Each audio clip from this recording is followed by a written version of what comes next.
Okay, America, here's what's going on.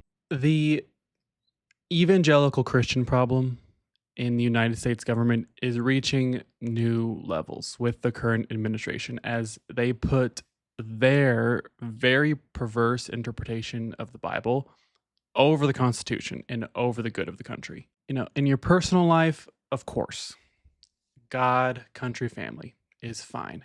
That's great. In your professional capacity as a public servant, it goes country, then everything else. You may choose your priority list starting with number 2. Number 1 is America. America first, remember? And I say all of this as a Christian myself. It's frustrating, less importantly, because these people are probably some of the least Christian human beings I know of. I would say the Trump family, Pete Hegseth, are probably committing all 7 deadly sins before lunch on a given day. Out of control greed, completely unchecked pride, paranoia and envy everywhere throughout the White House and the Pentagon. There is no loving thy neighbor. There is no pity the poor, feed the hungry, pray for thine enemy, be loving and compassionate and merciful. These are all adjectives we would not use to describe this administration. But more importantly, it's frustrating because we all know Donald Trump hasn't prayed to God a day in his life. And yet here he is feigning tremendous concern for Christians in Nigeria and is threatening to invade the country over the purported persecution of Christians in Nigeria. And now our dumb fuck Secretary of War is preparing the Pentagon for action. Why is the United States government so concerned with Nigerian citizens to prompt military action? If Nigeria is at risk of being overrun by some rebel force with a mandate to bring incredible violence to America once they got in, that's what they promised they would do. Okay, sure, perhaps. Or if we want to talk about limiting aid to Nigeria, if we feel they aren't addressing human rights concerns in their country properly, I think that's absolutely valid, something we should do. But one, that's just a very silly hill for this country to stand on, as we've aided Israel in one of the greatest human rights atrocities of our lifetime. And 2, this persecution of Nigerian Christians that these zealots like Pete Hegseth and Ted Cruz have convinced Donald Trump is happening is not. Okay, according to actual experts on the ground in that corner of the world. While Christians are among those targeted, analysts say the majority of victims of armed groups are Muslims in Nigeria's Muslim majority north, where most attacks occur. All the data reveals there is no Christian genocide going on in Nigeria, according to this Nigerian humanitarian lawyer and analyst. They bomb markets, they bomb churches, they bomb mosques, and they attack every civilian location they can find. They do not discriminate between Muslims and Christians. And, I could be way off on this, and Trump is playing some 4D chess and wants Nigerian oil, of which they have a ton, or their rare earth minerals, and he's got some idea of extorting that out of them in return for helping them quell this religious extremism in their country or their region. If that's the case and he pulls that off and we get something out of it and no American lives are ruined or lost, I'll give him 1,000 bars, 1,000 stars for his 4D chess mastery. But I don't think that's it at all. I think he is very gullible, a persuadable old man, and the far right of his party has convinced him Christians specifically are under attack in Nigeria, and it is his responsibility to save them. So, no, I do not want the United States to go into Nigeria guns a-blazing because our dumb president was convinced to do so with ease by Ted Cruz and Pete Hegseth and all of the other Christian nationalists without an ounce of Jesus's actual teachings in their hearts. Christianity is facing an existential threat in Nigeria. No. Everyone you ask who knows what they're talking about says that Nigerians across the religious spectrum are facing danger in Nigeria. What does that have to do with the United States government? That sounds like a Nigeria problem. I've never been one to buy the Donald Trump is deteriorating hopium from liberals, but his 60 Minutes interview Sunday night was just clip after clip of this man losing his fastball, certainly. Yeah. When the stock market is doing well, that doesn't affect everybody. Not everybody's invested in the stock market. It does. But there have been grocery prices are up. 401ks. People have 401ks. Their 401ks are double what they were a year ago. Americans are fine with higher prices because they all have 401ks. According to Gallup, 40% of American adults don't have a retirement savings account. And according to the rules of retirement savings accounts, you can't swipe your 401k at the grocery store, Mr. President, or at the pump. Unless you are of retirement age, that would require an American with a 401k, assuming it has enough in it to help supplement their bills regularly without completely depleting it and defeating the purpose of saving for retirement, that would require Americans under retirement age cashing out their 401ks early, which carries a massive tax penalty. But for people that don't have 401ks or are not invested in the stock market, but they've seen their grocery prices go up. Inflation. No, you're wrong. They went up under Biden. Right now, they're going down. Inflation in September was as high as it's been since Joe Biden left office. CPI year over year is trending back up. No matter how many times he says prices are down into a microphone and waves his magic wand, it's not true. So far this year, the president has pardoned or shortened the sentences of more than 1,600 people. The latest pardon was for a cryptocurrency tycoon. Binance helped boost the profile of the Trump family's crypto firm, World Liberty Financial.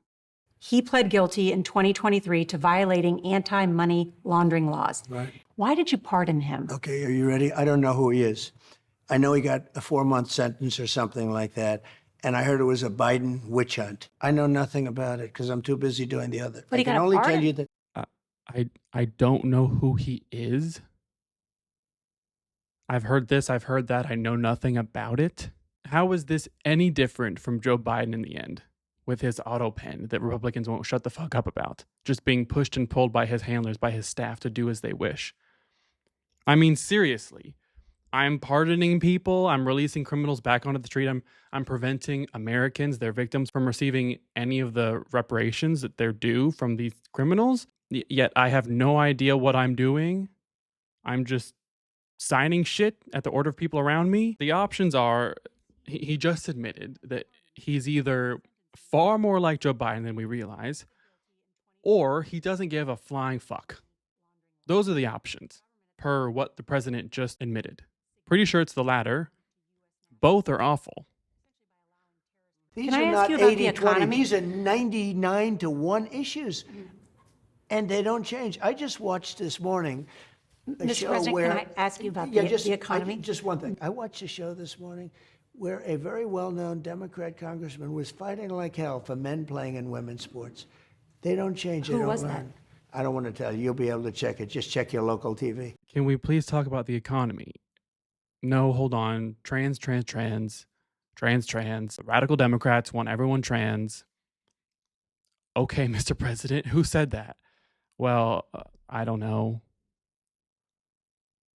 Americans have been watching videos of ICE tackling a young mother, tear gas being used in a Chicago residential neighborhood, and the smashing of car windows. Have some of these raids gone too far? No, I think they haven't gone far enough because we've been held back by the judges, by the liberal judges that were put in by Biden and by Obama. You have to look at the people. Many of them are murderers. Many of them are people that were thrown out of their countries because they were, criminals. Okay. Here's a few of the most recent clips off of our streets of grown men, 200, 300-pound men attacking a kid.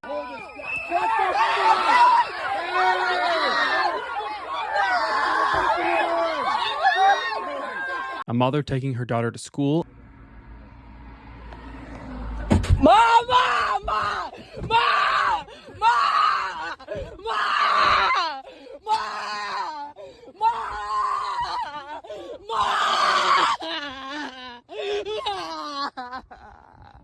Ma! No!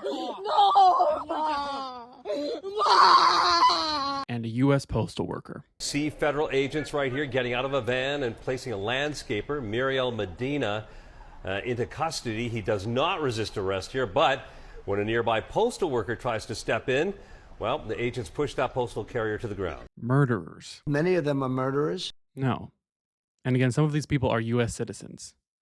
So again, the choices are he is so feeble and unaware of what's going on around him that he doesn't know, or he just doesn't care because these people aren't him or anyone he knows. So who gives a fuck?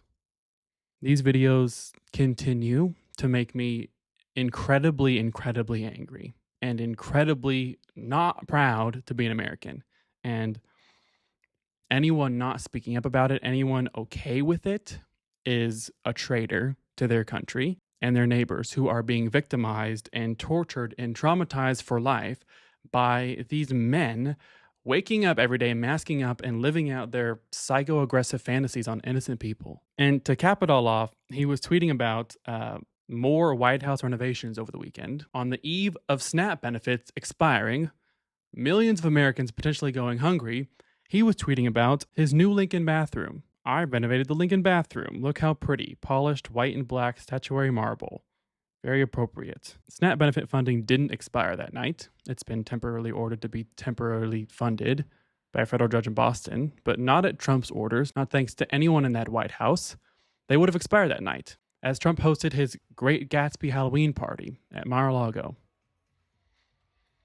This is the wealth disparity in a society and the complete brazen, just outward public lack of caring on behalf of the uber wealthy that we read about in textbooks about ancient civilizations or in the Gilded Age.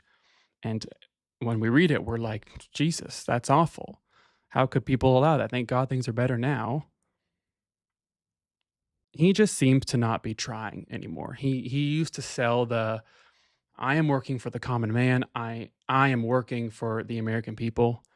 He used to sell that so hard, and he just doesn't care to be convincing anymore. Chronicling Online Republicans spent the weekend obsessing over a group of math teachers in Arizona who they were certain were mocking Charlie Kirk with their Halloween costumes. We had U.S. senators, we had right-wing influencers, we had Republican state representatives, all honing in on it, spending their weekends converging in on this group of math teachers wearing gory, problem-solved shirts. The community notes, these are math teachers. They wore these shirts last year. Vail School District Superintendent said the shirts available for purchase all over the web were bought and worn last year as well, long before Kirk's death. Right, yes. That's all correct and true. Doxing a group of math teachers for no reason other than this mob think snowflake paranoia that is gripping the right now. It's overtaking the right.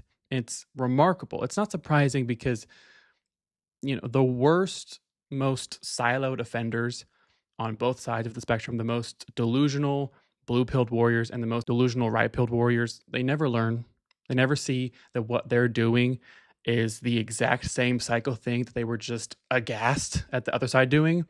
But it is remarkable how many Republicans in the wake of Charlie Kirk are still going so crazy overboard, policing other Americans around them and online, considering how terribly that backfired for liberals just as a general group during peak woke in 2020, 2021. The liberal brand, the Democratic Party, all suffered from exactly doing this. Here we are, America.